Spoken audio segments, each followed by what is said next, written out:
Welcome back to Consistently Candid. I'm here with you, who is the founder of PauseAI. Do you want to introduce yourself, tell everyone a little bit about like how you ended up founding PauseAI and your kind of background? Oh yeah. Hey, thanks for having me, Sarah. So I'm Joep Meindertsma. I am a software engineer. I have a company in Utrecht in the Netherlands. I've been working on databases and programming stuff, and I've been reading about AI and AI safety for maybe 7 to 8 years now. And basically, when GPT-4 came out, I was starting to get really, really worried because things are accelerating and going way faster than pretty much everyone had predicted. But I think everybody who's listening in here already fully agrees with that. Um, and that to me led to a feeling that I should do something. And I reached out to a bunch of people, including Otto Barter from the Existential Risk Observatory, and I got in touch with Johan de Kok and Alex van der Meer, a bunch of Dutch people who's also interested in AI safety and concerned about AI risks. And then we started doing our first protest. We organized a protest in Brussels, um, well, because Sam Altman was going to speak there, right, at Microsoft headquarters. He was like doing this global campaign where he's talking to all these politicians. So we thought, okay, we're going to protest there because Sam Altman is going to be there, and then we're going to meet a politician. So I also reached out to the European Commission and I got a meeting there. And I basically said, hey, I'm very worried about X risk and AI. Can we have a meeting? Because right now your colleagues are talking to Sam Altman and you need to hear like this different story as well, right? So that's basically how PauseAI started. And, now we have a Discord with almost 1,000 people and maybe 15 protests up until now. There was one last week. Yeah, it's pretty crazy to think of all the things that happened last year.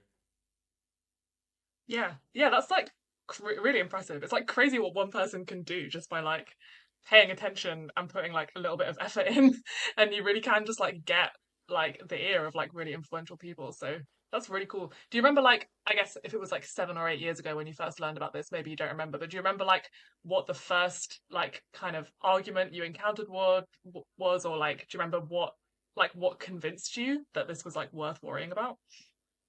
hmm I think that was a video by Nick Bostrom. It was a TED video. I was like obsessed with watching TED videos, right? Because it's like so information dense and one of the better things because back then YouTube wasn't as good. Um, anyway, was watching this video about superintelligence. And Nick Bostrom was basically making this argument that, if we're going to make smarter and smarter systems, at some point it's going to be smarter than humans. And things that are very, very smart are very, very good at getting what they want. So if you have a machine that wants something, and that something is even slightly different from what humans want, then the machine gets its way, right? Because it's smarter. And like that argument to me, it's so incredibly simple. It makes so much intuitive sense that I was kind of surprised that I never thought of it before. But it took me like 7 years before I heard that argument, right? It took me 7 years after hearing that argument until I really started to feel that holy shit, this could like actually impact our world and my life and my family and my friends, right? So there's a big difference between understanding the argument and actually feeling that we could die because of this, right? How has that been for you? Um, yeah, I guess, well, I haven't been kind of in this as long. I think it was like, must have been like summer 2023 that I first started encountering this stuff. And I think initially I found it quite like psychologically difficult to deal with, just because I was just kind of like, I was like hunting around looking for like I was looking for like a consensus like on what was actually happening. Like I thought there would be some like established group of experts that had like figured out like what was actually going on, and I was like very disconcerted to discover that there wasn't that, and that like nobody knew what was happening. So I found that like really destabilizing for a bit, but then eventually like I think you just adapt to like a new level of uncertainty, and it's kind of like your brain just can't be in that state of like panic like permanently, so you just kind of get used to it. I guess like it's like hedonic Yep, adaptation or yep. whatever you call it. So I think that's kind of happened, and now I like on the day to day, I don't feel like uh emotionally negatively impacted by it, even though I think about it a lot. But I think it's like very useful to have a community of people that are also worried about it. Um, yeah, but it's interesting, like how I think that the emotional connection like doesn't happen for most people. Like even people who are like in the field and like work on it and like intellectually are sold on it being a problem. Like a lot of them don't make that leap to like really emotionally investing in it, which is kind of interesting. I don't know if you like have any thoughts on why that is, but Yeah, that is fascinating, right? It's like there's this disconnect. I think there's like a pop, maybe a bunch of psychological reasons. So I think, firstly, it's very difficult to internalize that the thing you are working on could actually be very, very bad.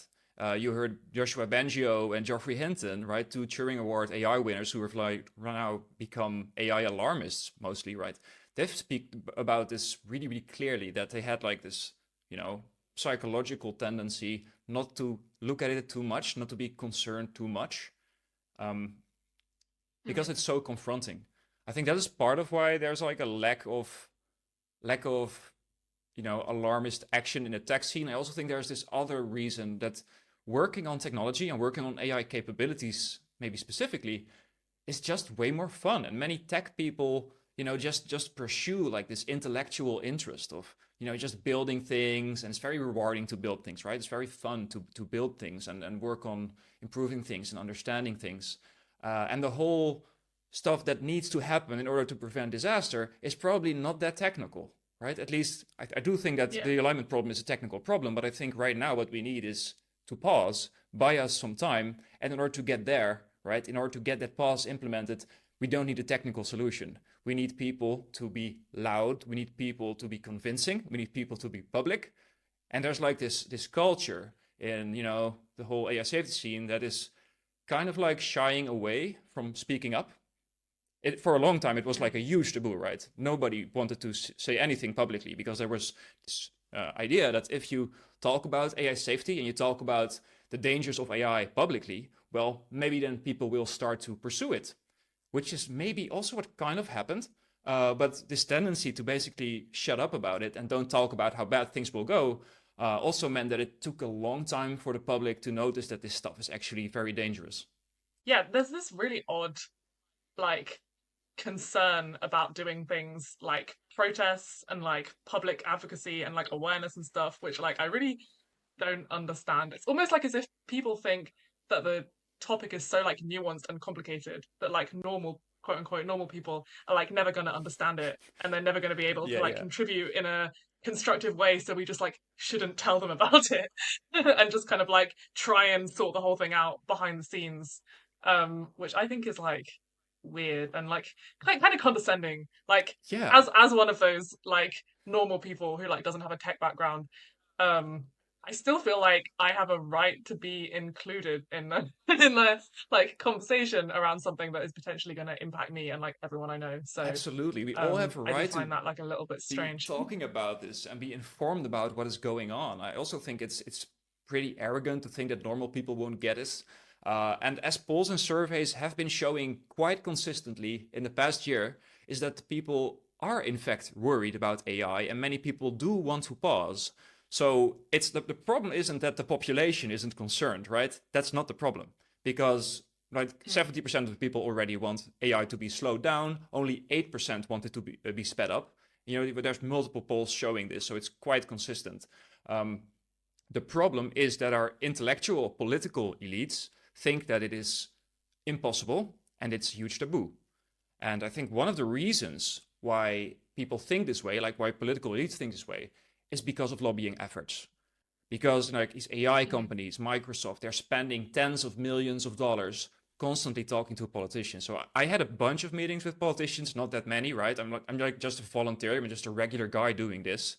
So I can't do this stuff, full time and be a professional lobbyist. But the professional lobbyists of these AI companies are talking a lot to politicians. So I had like this meeting with a parliament member last week, and he basically said to me, "Well, um, it's such a relief to not be talking to someone from big tech." That to me, like that explains Oh so God. much, right? Yeah. Yeah. No, that's kind of incredible. Yeah, I feel like it's like yeah, a lot of the time when you suggest the idea that we should have a pause, people's reaction to that is like, oh, that's like super naive. Like you don't understand.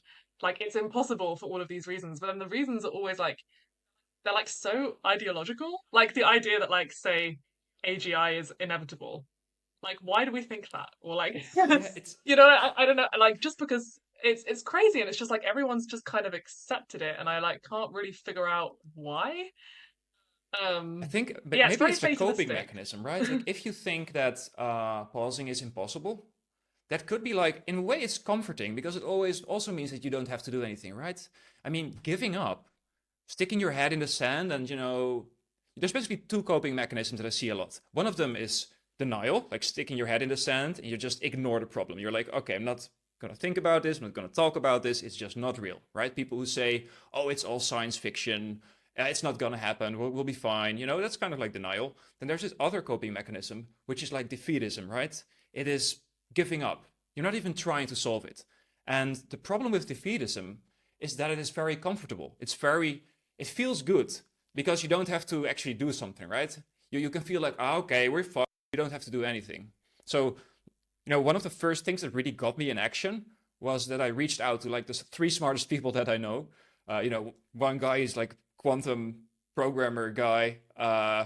One person who is working on building his own operating system, and another person who is like a Google AI engineer. And basically, most of them were saying that AI is very dangerous and this could kill us all, but also that they felt like there's nothing you can do to stop it. And that to me was very scary. This idea that, people who are in fact concerned, that understand the problem, kind of like give up and don't try to do something. For me, that's like an extra reason. So, okay, I gotta do something. And it actually seems pretty achievable. Maybe I'm too optimistic, but I honestly believe that there's a pretty large chance that we are going to pause because people are worried. There is a broad, support for pausing AI development. And it's like not the first time that internationally a technology has been banned, right? We've also banned stuff like blinding laser weapons. Nuclear weapons are regulated to a pretty high extent.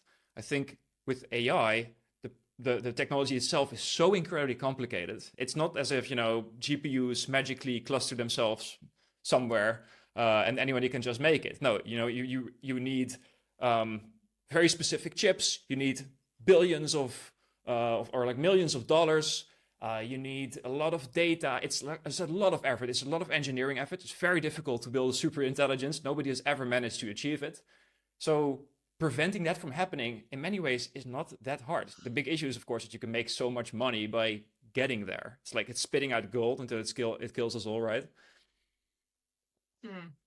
Yeah, I'm wondering like whether this is like to an extent like a language thing because I was listening to you probably know who Ian Bremmer is.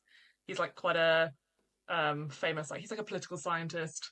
I think at the moment he's doing quite a lot of work with Mustafa Suleiman on like AI policy stuff, and they've like co-written some articles about it. And I listened to a podcast interview with him the other day. He was talking about like how he's been, in the room where it happens with all of these like high-ranking officials from all of these countries all around the world. And he was saying like, you don't understand how far outside of the Overton window the pause thing is. He was like, it's just not like it's not even on the table. No one's discussing it. It's just everyone thinks it's totally unrealistic. And he's like, trust me, I've talked to all the people who know all the people, which I believe because he's like a pretty yeah, like I said, he's a pretty well connected guy. But then interestingly, later in the episode, the interviewer was like, "Well, what about this like compute cap idea?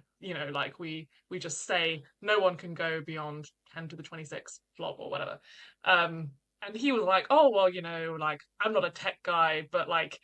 Maybe that's feasible. I don't know. Like, I'd have to look into it. And the interviewer was saying, yeah, because, compute is like traceable and like, for all of these reasons, it might be something that you can govern, blah, blah, blah. And I was thinking, like, I think that's interesting because like just the idea of pausing, he was out of hand, like absolutely not going to happen. But the idea of a compute cap, he was like, oh, I don't know, maybe. But like if you think about it, like in practice, those two things could end up kind of being the same. Like if you have a cap and we can't go beyond that, then we might end up having to pause capabilities at a certain level. So like sometimes I think the pause thing is like really clear and useful to cohere around and like seems like a goal that everyone can understand what we mean when we say it. But sometimes people who are like more kind of like in the politics scene who have already written that off in their heads, they can be kind of like approached from another angle and you can sell them more easily on other stuff. Is kind of the impression I was getting from this, but I don't know what you think about Oh, that. that's really interesting. That just changing basically the way you phrase it, that it changes people's opinions. So I think there is a large issue that people who, when they hear the word pause, they have like their own way of thinking about what that means. I think some people when they hear the word pause AI, they think we're just gonna stop using AI altogether, right? Like everybody stops using AI. That's obviously not what we're asking for. Indeed, we're asking for a compute cap. We're asking for proof of safety. We're asking for democratic control. And the second issue is that the FLI pause letter had a bunch of specific asks which people were critical of that we as PauseAI don't even ask, right? So FLI's pause letter was basically saying we need to halt AI development above this compute threshold, right? Which is pretty similar to what PauseAI is asking. But they were also saying this is a voluntary commitment from AI companies to do this for 6 months, right? So it's voluntary and it's Mm. temporary. And what PauseAI is asking for, what we are asking for, is something that is not voluntary, that's being enforced, and not on a national level, but on an international level through a treaty. So like the whole world can pause. Um, and yeah, it can be voluntary. It needs to be international, and we don't unpause unless there is proof of safety. So the only way you can build an AI larger than 10 to the 25 flops is if you can prove it's safe before you actually start training it. And that requires a new paradigm. That's like a new way of building AI, because the way we're currently like training these digital brains, it's just you create this digital brain and nobody has any idea of how it's going to act, right? It's like we're still Mm. discovering new capabilities. I mean, last week there was this paper showing that GPT-4 in a specific, agentic runtime setting can autonomously hack websites.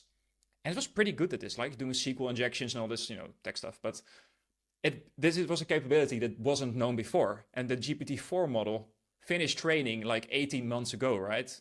So it's like this is an Yeah. example of all these capabilities that we keep discovering so long after these models are trained. Nobody has any idea what's going on inside them. This whole paradigm is just dangerous.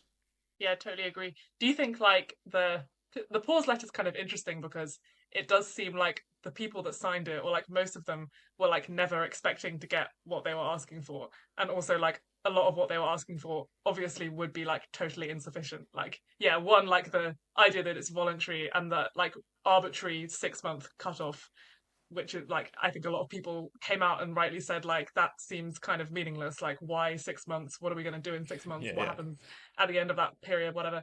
Like, do you think that in retrospect that letter had like because it did bring a lot of awareness to the problem? So do you think it had like a net positive impact, or do you wish that they'd done it Well, differently? it's very hard to say. Like I'm also like I'm also very uncertain about things. I'm very grateful that the letter happened. I'm very glad it happened. Like, there's a reason Pause AI has got Pause AI because I support pausing AI, and I think the letter did so much to get that conversation right going. Um, I do think some details I would have changed some details. So I would have indeed like skipped over the 6 month thing, and I would have mentioned international regulation because you cannot expect any company to voluntarily pause. Like it's just not gonna happen. Everybody understands this, I think. But I think that the latter definitely was not good. The reason why I think some of these things were phrased this way, like voluntary, right, and 6 months, is to get more signatures. Because asking for an international treaty and a ban on AGI above a certain threshold, it's gonna raise way more eyebrows, and I think less people would sign it. So I think FLI, was kind of like asking people, hey, what do you think about this? Can we make it more extreme? And they made a balanced call there, I think. Yeah, no, no, I know. I'm just kind of wondering. I think the Center for AI Safety statement that was like a few months after that, that one I really like. It's like my favorite one to send to people if I'm trying to like demonstrate the level of concern amongst people who are like in the know or whatever. Yeah. Then it's a really useful one to just send and be like, look at all the names on this letter, and it's like a really simple like one line statement. I mean, I guess that also has flaws in that like there's a lot of different ways to like it's quite a wide umbrella of positions that you could get under that statement. Like just saying that mitigating the risk of extinction should be a priority. doesn't really call for any specific action. But I think it's like useful for showing people like that this is like a like legitimate concern that like a lot of a lot of knowledgeable people have. Yeah, it's very Um, useful. There was also this other survey that's yeah, now my favorite, the AI impact survey of last year. Like there was another AI impact survey the year before that, and that's basically asking a lot of publishing AI researchers what their PDOOM is, what their timelines are, stuff like that. And that is showing that the average PDOOM, right, the chance that AI is going to lead to human extinction is like between 14 and 19%. That's the average, right? I'm not many people are sharing this number for some reason, and I find it kind of crazy. Everybody's using like the median number, which is I 5%. is there? I don't know if I've seen this one because I remember the one that was like it must have been the 2022 one that got quoted a lot in the media because it was something like the stat that was always getting floated around was something like half of researchers put the risk at least Yeah, 10% or something like that. So was that the 2022 one? Has there yeah, been that's a 2022 another one. one in 2023? And the 2023 one Yeah. had like Okay, that's a interesting. little increase on average on how likely people think X risk is. Yeah. Okay. I'll have to look at that. And what's like even Yeah. worse is that there's That's like so interesting. many other ways in which AI can go wrong, which is not extinction. So I think if you ask people like, Mhm. what other types of scenarios are there and how likely do you find them, that the numbers are becoming even way, way, way worse, right? If you start looking at Yeah. cybersecurity risks, biohazard risks, a takeover risks by a human, where like some human or some organization ends up on top and controlling the world, basically, right? That these are also very bad scenarios, but people don't go extinct, so it's not technically an X risk. Yeah. Yeah. No, that's true. Yeah, once you start adding together all of the various ways in which things could be super, super bad, Yeah, yeah. then you're getting some comfortably high numbers for sure. Um, it's interesting that like sometimes I think different people have like different thresholds for being really concerned. Like some people you could be like, oh, people think there's a 5% chance, and like a 5% chance is like already enough to warrant like a lot of attention. Um, but then like others, you'll have to tell them it's like 50 or like then there are people that think it's like 90 or whatever. And it's kind of like, yeah, I don't really know because there's such a like diversity of opinion about probabilities, like, and it's really, really difficult to have any certainty about them. I never really know whether to use them when I'm trying to persuade people to pay attention Mm-hmm. because it's kind of like, well, which one, like, whose number should I go with? Like, there are so many to choose from, and in my mind, like anything above zero is worth paying attention. But Absolutely. like, even for me, I'm like, well, I mean, I wouldn't go out like if I thought the risk was say like 1 to 5%.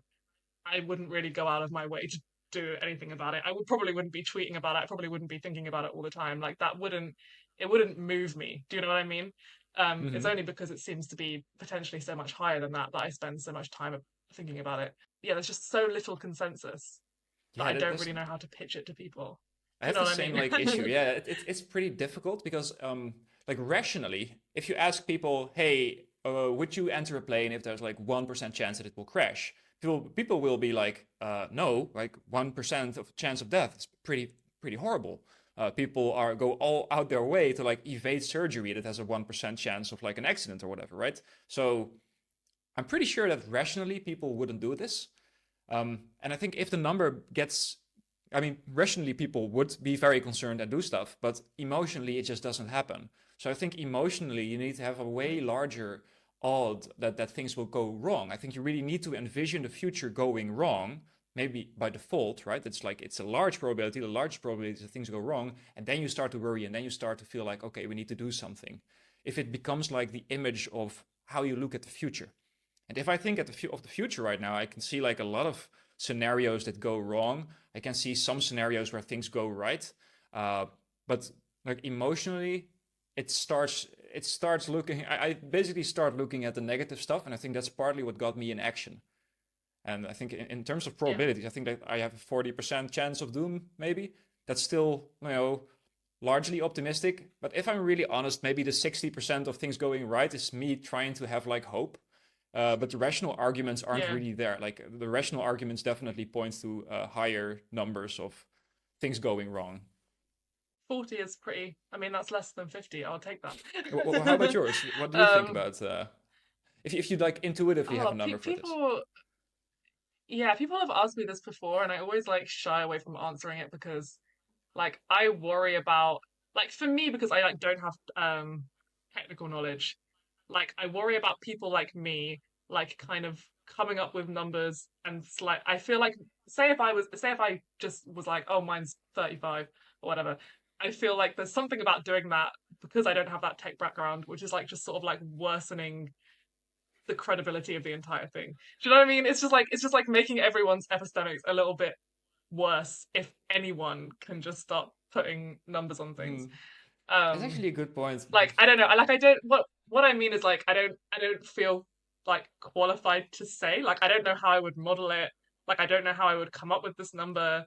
Like my concern just originates from observing that people who I perceive as more knowledgeable than me are worried, if that makes sense. And That I makes don't really so feel much the sense, need right? to yeah, it's kind of like I think I've used this metaphor before, but it's kind of like seeing like a bunch of different doctors, and like I have some condition, and they're all giving me like different like survival rates or like different prognoses for my condition, and like because I'm not a doctor, I couldn't personally come up with a number, but like I can still decide what to do or like decide what treatment avenues to pursue or whatever based on being given those numbers by different like professionals, if that kind of makes sense. Yeah, yeah, um intuitively it does. Yes, I think maybe the numbers thing is can also be very.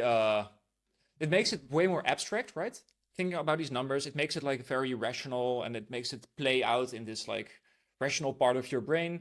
Um, and maybe sometimes we shouldn't do that because it creates like this disconnect. I also think that the way many people are talking about X risk, including myself, by the way, is doesn't match. Like the tone doesn't match the message, right? Like I'm sitting here talking with you, and I have a smile on my face, maybe 70% of the time, even when I'm talking about 40% chance that we're all going to die. I think people pick up on this and thereby maybe not really believe it, right? Like there's this mismatch. Why are you laughing? Why are you happy about how can you be happy when this stuff is going on? yeah, that's a good point. I don't know, but then there's also a risk doing it in the other direction because if you come across like super emotional, like super impassioned, whatever, people are like, oh my god, like these people are hysterical, they're crazy, they're paranoid. Do you know what I mean? Mm-hmm. Like it's kind of a lose-lose thing. Like I also don't really know what the best way to, and I also don't know if it's like productive to try and scare people. Like I'm not really sure about that either. Like I do want to motivate action, but like sometimes people being anxious like doesn't really motivate action. It just kind of gets people to, like you said before, do the like Yeah. denial thing, or they just like panic, they don't know what to do themselves, and like yeah, they just try to ignore it. So I really don't have an answer for that. Yeah, I I share think that that's really doubt. Like, I difficult. find it very difficult. Like, emotionally, I would never want to scare anyone. It sucks, right? Being scared is not fun. I don't want people to be scared. But on the other hand, maybe it's required for action, right? Maybe people need to be a little scared. Um, I don't think people should be, scared into paralysis that they stop doing anything and feel powerless. And maybe that is the response, right? If you tell people how bad things really are, that's how they can respond. So, I have a niece like 25 years old, and I spoke with her, a year ago, and she was just asking like how I've been doing, and I told her basically, yeah, I'm pretty worried about AI. She said, well, why are you worried? I basically explained to her what I'm afraid is that could happen, right? What I'm afraid of, and she just got a panic attack. Like that was Oh my gosh. my that was my impact of talking with her, and I felt horrible about this, right? I don't want to scare her, but I also don't want to lie to her. And the truth is that I think the future is scary. Like the future, Yeah. no, it isn't scary. It could be very scary, and it's something that we maybe should internalize. So one thing that I do want to do is scare politicians. I really want political people in power to be scared. So ideally, like only a small group of people in charge will feel like, oh my god, this thing is horrible. We need to act right now, right? They get into action, they internalize the risk, they have this emotional understanding that they could die and the world is in their hands. This is like a huge responsibility, but they should feel this. Um, and that the rest of the world would just go on live their day. So ideally, PauseAI wouldn't do a protest, but just speak with politicians and just get them to be convinced, because that way, you'd have to you wouldn't have to make people scared. Yeah, I agree. I was also thinking that, like, I have no objection. Most people, I don't want to scare them, but if they're a politician, I don't feel so bad. Like, no objection to scaring the shit out of politicians. I think that's fine, actually. But like you said, it's difficult, isn't it? Because they're motivated by public opinion. They don't care about things unless their voters care about them. Or like, it's hard to get them to care about things unless people care about them. So again, it's kind of a yeah, it's a bit of a catch-22. Yeah, there's like these selection Um, effects for people to get into politics. I mean, to get into politics, you kind of need to distance yourself emotionally from things, and you need to be very vocal about things that you don't really care that much about, right? Oftentimes, politicians are mhm, just very good at also making a point for something they don't necessarily agree with. So you end up with people in power that have, certain personality traits and characteristics that make them more immune to being scared, and internalizing yeah. stuff like this. So yeah, that makes the game a little bit more difficult to play. It's definitely not all politicians, right? But like there is a selection effect. Yeah. So what do you so just like looking back on like the last year, like I guess there have been like some positive things that have happened. Like in 2023 quite a lot happened. I guess this kind of like went I don't want to say completely mainstream, but like a lot more mainstream than it was before. And we had the AI Safety Summit, and there was that executive order in the US as well, which was pretty interesting. Um, so like how encouraged are you by those events? Or like specifically actually the summit, I'm curious because it's encouraging that the Bletchley Declaration came out of that, but not that encouraging that no like concrete policy proposals came out of it. So like yeah, how do you kind of feel now that you've seen all of that happen? Oh wow, well, like so much has happened in the last year, indeed. Like when we started protesting, OpenAI didn't even acknowledge existential risk, right? It was just not a topic. Mm-hmm. Um, and now we've got country leaders acknowledging the risks, and there's policy being drafted, and there was a summit organized. So from day one, we've been begging for a summit, right? We've been protesting, like explicitly asking for a summit. And then when Rishi Sunak stood up and said, "Yeah, the UK is going to host a summit about AI safety," I was so stoked. I was so happy that this was happening. This was like the thing, I've been basically working full time towards trying to get that to happen. And the fact that I don't think it had anything to do with my efforts or whatever, but it's very great that Rishi Sunak stood up. But the summit itself, as you said, like it didn't lead to anything. The UK didn't feel comfortable actually proposing policy measures. They didn't feel comfortable starting an international organization, right? Like an IAEA for AI. It doesn't roll off the tongue, but some sort of international organization that could, prevent bad stuff from happening.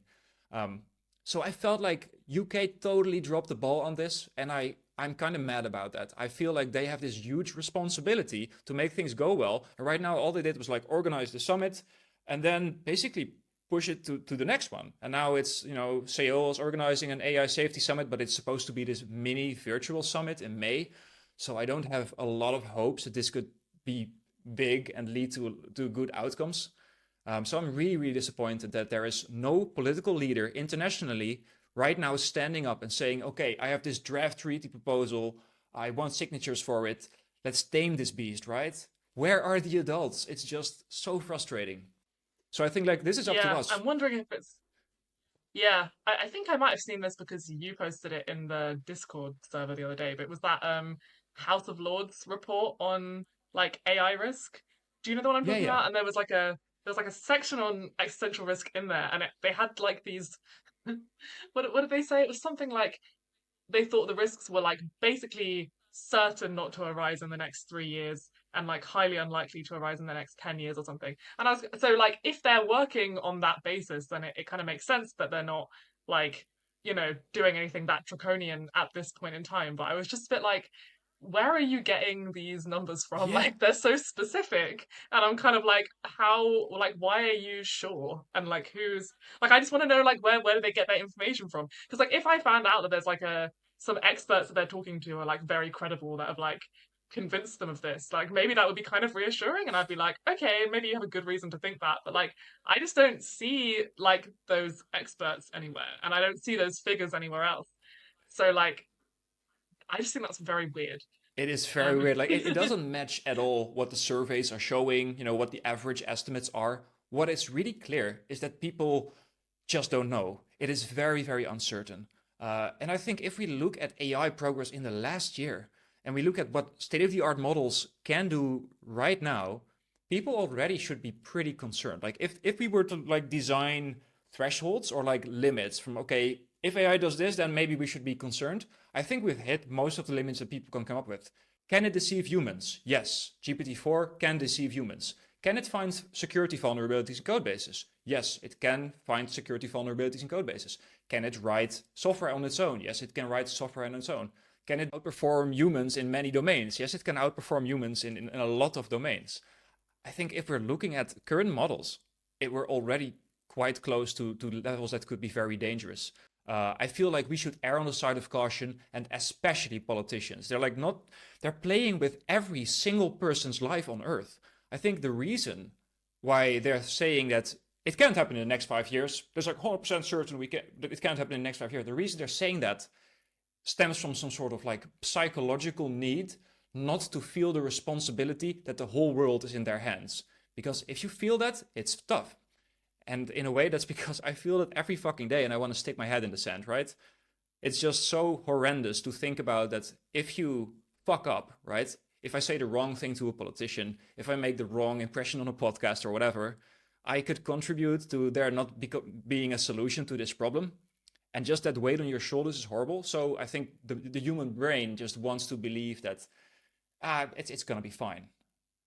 So that if you're asking like where yeah, did they get their information, I'd love to know, but my 2 cents is it's probably also somewhere deep in the brainstem. yeah. Well, I hope. Yeah, it's weird because like I mean, governments are usually like pretty like pretty risk averse in like most situations, um, and like very concerned with avoiding like very events that have like very low probabilities of happening, and like they put a lot of Yeah. like resources into mitigating threats. Which like doesn't the U.S. government have like a file somewhere that has like what they would do in the event of like a zombie apocalypse or something. You know what I mean? They have like contingency plans for everything. It's kind of like uh, it's kind of I would incredible doubt that they're that just like though. being so obtuse on the sorry. I would certainly doubt it that they have like these plans for all of these scenarios. At least that's the I don't impression think that they're I'm like good. getting. They're probably I don't think they're like good plans. But it's kind of funny that they have them. You know what I mean? Yeah. Um So yeah. for example, with I don't know COVID, whether the with COVID, there was like this yeah, zero no, no. point 0.1 increase of mortality, and that was enough reason to just completely shut down the whole country, right? That was like enough reason. Oh man, there's a Mm, little bit more people are going to die. Just shut it all down, right? There's this chance. There's so many times other governments are extremely risk averse, but when it comes to this huge, huge, huge issue, I think we're just not psychologically equipped to deal with the urgency of the situation. Like it's exactly as in the movie Don't Look Up, right? There's this group of scientists saying, "Hey, maybe the world's going to end," and it is just people can't hear it. They just can't internalize it. They can't understand that this is actually going on. It's too dark. It's too big. It's too scary, right? yeah, I agree. Um don't have any solution to that. Um, I might see if I can like. It might be useful to just try and find out where this information, well, like where their certainty is coming from. Like that I don't know too much about like who produces those reports or whatever. But I'd be very interested to know like maybe there's someone that somebody can get in contact with in the UK government to be like, where did you get this 3 year slash 10 year estimate from, and like why are you basing your policy off of that when it doesn't really seem to have that much backing. Um, I would just love to know. I was going to ask like what's kind of like next for Pause AI. Like, what are your plans going forward? Yeah, I really want to focus on growing the community and growing the movement. So we're working a lot on getting all the new people who join the Discord server or who join the email list to reach out to them and get them to help with all sorts of projects. So in the Discord server, there's this project section, and I think right now there's like 30 projects, right? Sending emails to politicians, people making a documentary, people doing podcasts like yourself, right? There's many people who are doing things. Protest is part of all these actions, and I think it's the most visible part of PauseAI, but it's only like one small part of this. So what I really want to focus on is just growing the movement, getting more people to take action on their own, and that's what I think is what PauseAI is mostly about. It's about building this community of volunteers who want to prevent this stuff from happening. And Yeah. yeah, What's like something that like anyone could do if they wanted to do something and they don't have any knowledge necessarily or any background? Like, that's a great question. Like my go-to response to that is sending an email to a politician. Like this is such an underappreciated thing to do. Like it's people don't acknowledge how powerful this is. Like I've sent maybe 15 emails or something like that, and I think in 70 or 80% of the cases I got either a positive reply or like an invitation to have a meeting. So many politicians are actually very open to learning about this, to hearing your concerns. They want to represent the people. And if you just invite them and have a chat with them, you can get them to think about this issue. And the problem is that many people don't feel confident enough to do this, right? They feel like, what I can't say anything about this, right? I'm not an AI expert. I'm not a lobbyist. I never spoke with a politician.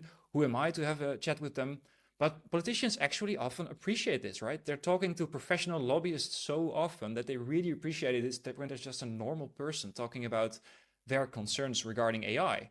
And the advantage that we have is that there is so much literature we can point these politicians to show that it's not just, regular people being worried about AI. It's a lot of scientists who are very, very concerned about this. And politicians should spend more time thinking about the subject. So like just send them an email. We have like a email builder on pauseai.info, and that could help people to write a powerful email with a bunch of useful sources. And we'd like to help out in the Discord. So if you just can spend 1 hour doing this, your impact can be absolutely massive. yeah, I agree. Yeah, I did try doing this myself, and I you've like reminded me that I should try it again. Oh, awesome, awesome. Um, uh, yeah. Okay, cool. Great. Well, I don't know if there's anything else like you wanted to cover. I thought I kind of covered everything that I thought of, but is there anything else that you want to say while we're here? Well, I think it's important that we remain hopeful of the progress that we're seeing in terms of how people are waking up to the risks. Um, One specific thing that made me a little bit more hopeful is in fact the Sora model, right? You've seen the OpenAI Sora video generating stuff. And I think this is a very big Mhm. opportunity for people who are listening to this to maybe do a thing. And here's a theory of change, right? So the Sora model is basically showing that AI can now generate very convincing videos. And right now, Yeah. all influencers, all people who are making videos are looking at that content and think, wow, this could affect my job, right? This could affect me a lot. And they start to become worried.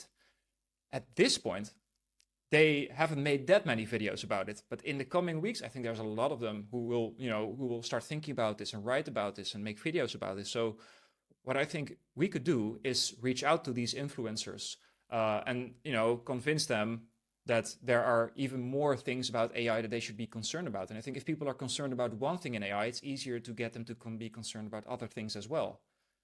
Um, so Hmm. one of the things that I Yeah. think people could do is not even if you don't want to write to a politician, you could write to influencers and get them to talk on this subject. Yeah, that's a really interesting idea. Yeah, I think there's like a lot of potential in getting another thing is like celebrities who like are going to be the victims of deep fakes and that kind of thing. Like if we could just get Yeah, someone like you know Taylor Swift, for example, which is pretty ambitious, but like people who like have that kind of like cultural influence, who are going to be like some of the first people impacted by these kind of like video generation things. Just for them to like speak out about it, that would be amazing. It was so Oh funny yeah, that when would be like so the kind of like impactful. Taylor Swift fans, the like Taylor Swift fans and the like AI safety people had that like momentary like little like collaboration moment because everybody was mad that Taylor Swift was getting deepfaked. I thought that was like amazing. I would love more things like that to happen. Many people are worried about AI for other Yeah, reasons, and we should make coalitions and find common ground. Uh, not just surrounding X-rays, right? There's other reasons why we should pause, and I think all these reasons um, should be um, should be shown to people, and we need to find other people who agree with us that slowing down is probably the best thing, and not get obsessed about yeah, our own risks and worries. I agree. Another thing that annoys me is the polarization between people who are worried about AI but just for different reasons, and for some reason those people don't like each other. And I'm kind of like, oh my god, like we all basically want the same thing. Like, Yes. why can't we just agree? Oh, we could have like another podcast That's about that. annoying. That's like a such an Oh issue. yeah, yeah. Okay, cool. Do you want to let people know? People probably know where they can find you, but just in case they don't, do you want to tell people, yeah, where they can get in touch? Yeah, PauseAI.info and press the join button. Then there's a Discord link, and I think the Discord is a really really nice place for people to hang out. It's like I think the largest community of people who are worried about AI risks and want to do something about it right now.